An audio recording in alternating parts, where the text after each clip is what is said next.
This video is brought to you by boot.dev. The meta has largely settled and most people are playing the same builds. But here's the great thing about PoE. There are truckloads of magnificent builds out there that shits on all content in the game. And in this one, we'll be covering some of those builds. The interesting, fun and broken builds that are not Twister, Whirling Assault, nor Ice Shot yet again. So if you're looking for a new build, stick around, and I promise you'll find one. I'm so confident you will, that if you don't, I'll let you kick me in the nuts.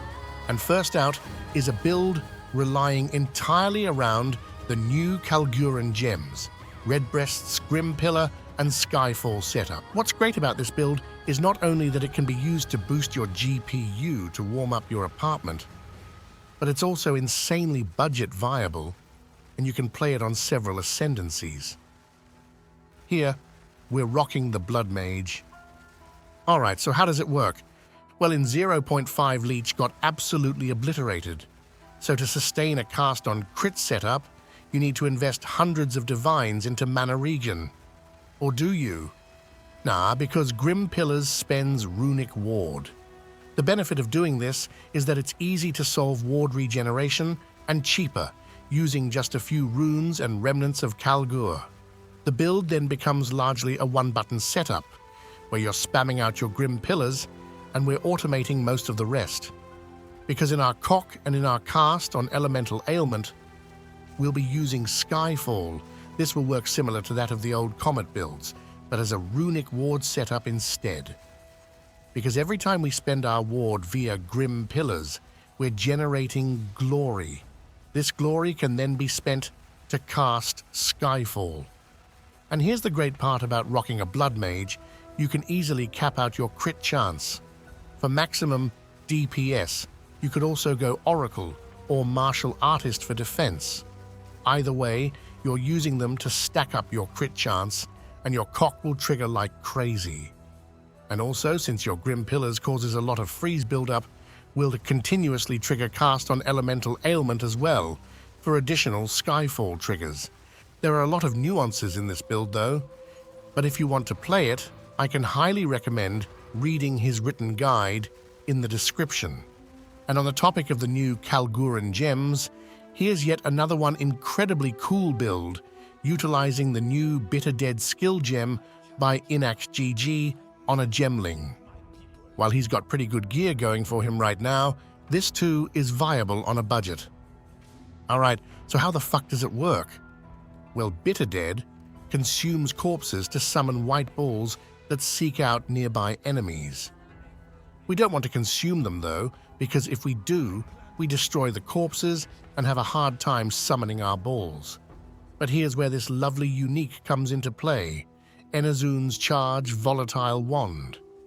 Using this, we have a 25% chance to not destroy the corpses. But we're also able to pick this up in the passive tree via corpse conservation, and the main reason as to why you want a Gemling, you get extra chance to not consume corpses via advanced thaumaturgy. All in all, you're allowing yourself to spam it without destroying a bunch of corpses.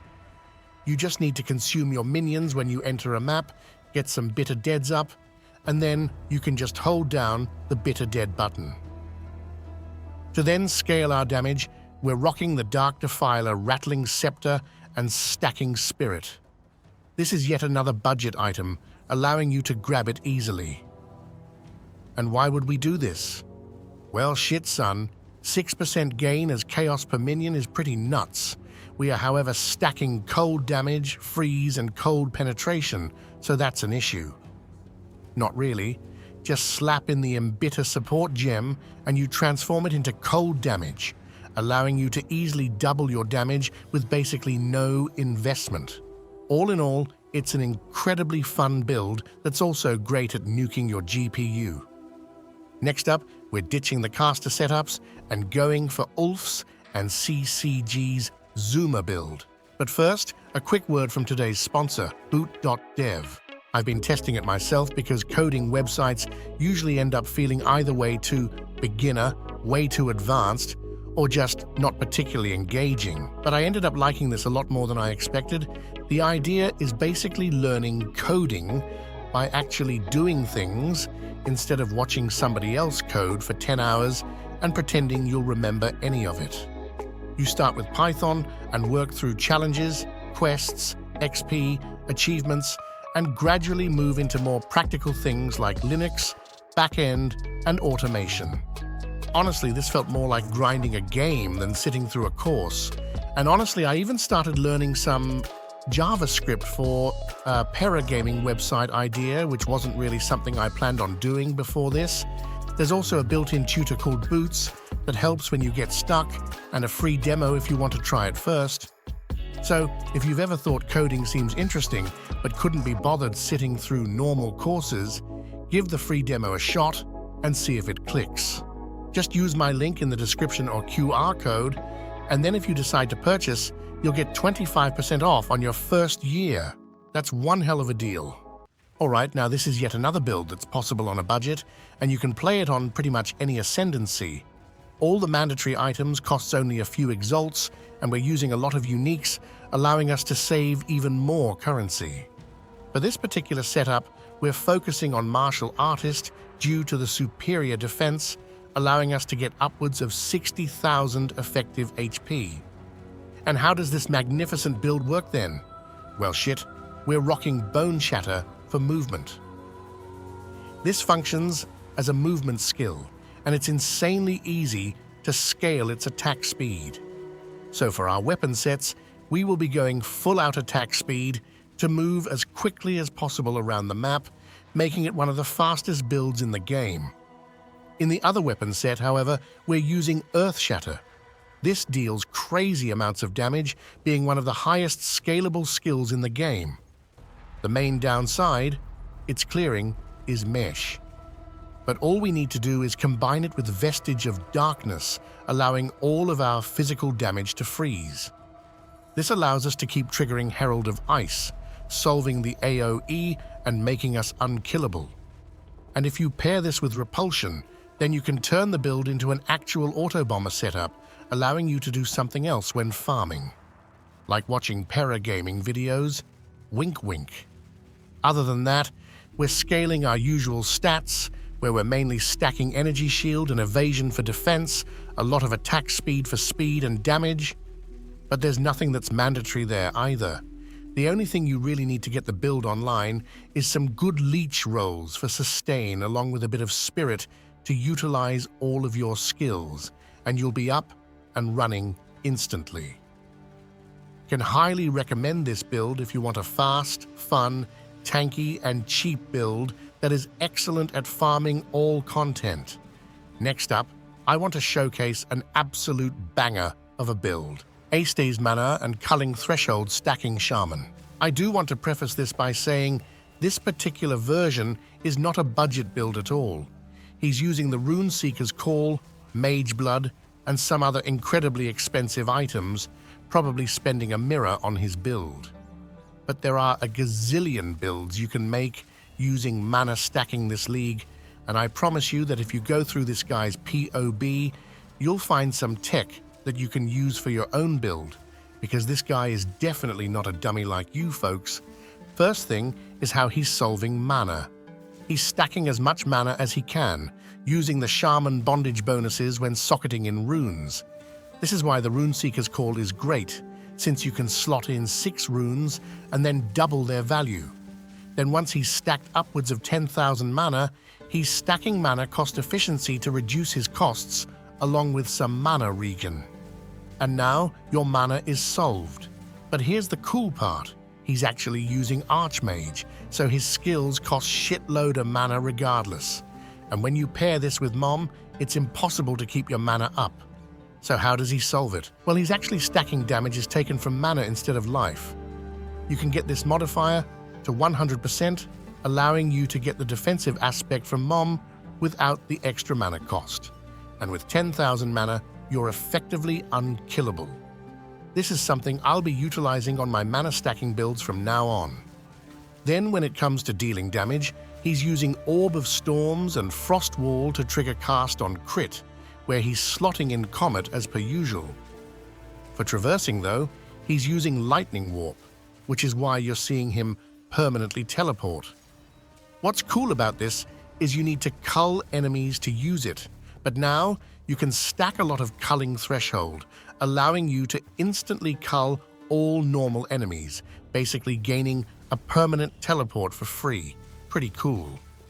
Next up, we're going back to an actual budget-friendly build, and in my opinion, the coolest goddamn build in the entire game right now. Awesome Gid's Machine Gun Turret Infernalist.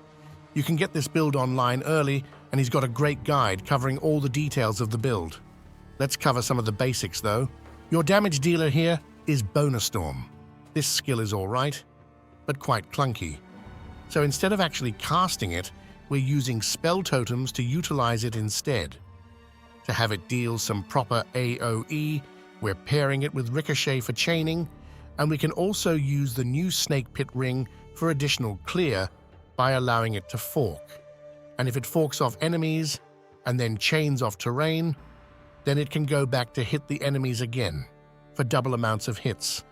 Then, the explosions you're seeing is caused by consuming power charges. But the interesting part is, if we're using Bonestorm in our spell totems rather than manually casting it, then it uses the power charges without consuming it, meaning we get the damage bonus for free. The only thing we need to do to generate the power charges is consume infusions via Infusion of Power, which is easy to do if we utilize the new Powered by Verisium to generate them, and Flame Wall to consume them. This also boosts our damage via projectiles, so it's really a win-win there. Again, he's got a great written guide on MOBA and on YouTube, so make sure to check it out if the build looks interesting. For our next build, we're checking out Skadush's Evade, Corrupting Blood Gemling setup. He's just evading through the maps, applying Corrupting Blood and letting shit die behind him. And now you're probably like, what the fuck is Corrupting Blood? That, my friends, is this. It's a form of sub-skill, which we're triggering via our Fortifying Cry and Paquet's Pact. You simply slot it in, you cry a little, and you apply a high damage bleed on enemies. Simple as that. And if we pair this with Echoing Cry, then the cry will echo. Basically, it allows us to press it once and keep triggering while we're moving. And since Corrupting Blood counts as a bleed, we can pair this with Herald of Blood for additional and fast clearing.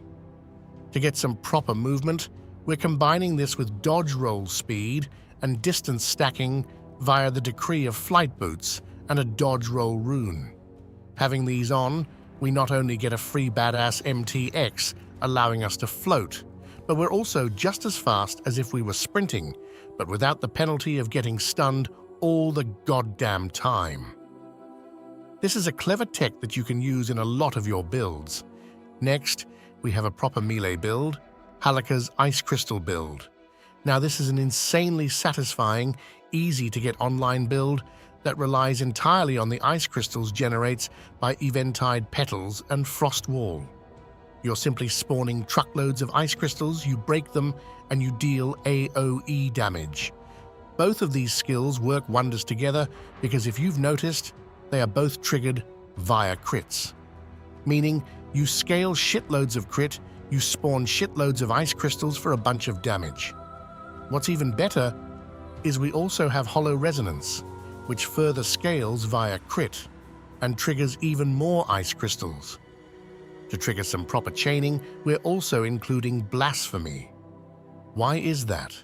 Well, because using this, you can automatically cast Repulsion while also removing its cost completely. What's dumb as hell is also that you can slot in Living Lightning. You then have both Living Lightning and Repulsion counting as attacks, which can trigger your ice crystals, effectively creating an auto-bomber. Pretty cool.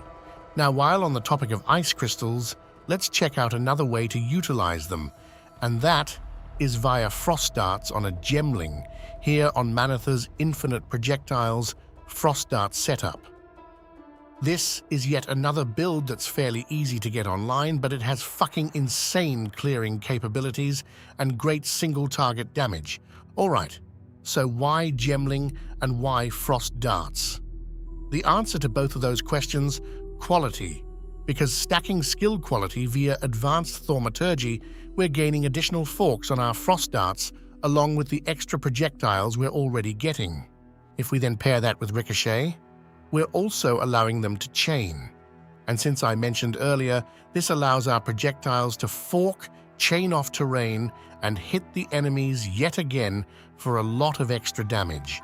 All of these will also, of course, trigger ice crystals, which is how we're blowing up the entire screen each cast.